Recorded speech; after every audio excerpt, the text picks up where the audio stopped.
السلام علیکم ورحمۃ اللہ وبرکاتہ۔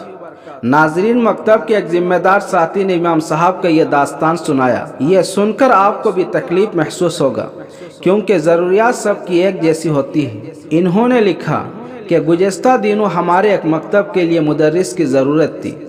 گزشتہ سال ایک بہترین اور ماہر قاری صاحب اپنی تدریس کے سلسلے میں آئے تھے، مگر اس وقت ہمارے پاس جگہ نہیں تھی۔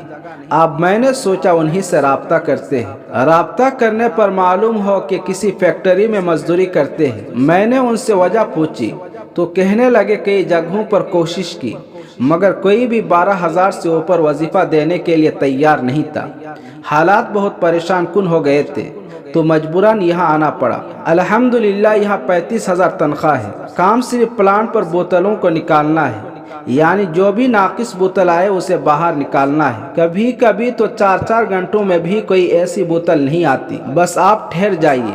اس کے بعد اس ذمہ دار ساتھی نے لکھا، 5 کروڑ کے مینار، 10 کروڑ کے دروازے اور 1 ارب کی مسجد بنانے سے قبل ان کو آباد کرنے والوں کے بارے میں سوچے، ورنہ آگے جا کر یہ عجائب گھر تو بنے گی، عبادت گاہ نہیں رہے گی۔ لوگ یہاں صرف فوٹوگرافی کے لیے آئیں گے۔ اس لیے مساجد کے متولی اور ذمہ داران، ائمہ کرام اور مدرسین کی تنخواہوں پر توجہ دے کہ ہماری نسل دین کے فہم و فراست سے محروم نہ ہو۔ اس رپورٹ کے تعلق سے آپ کی کیا رائے ضرور کمنٹ میں شیئر کریں۔ شکریہ والسلام۔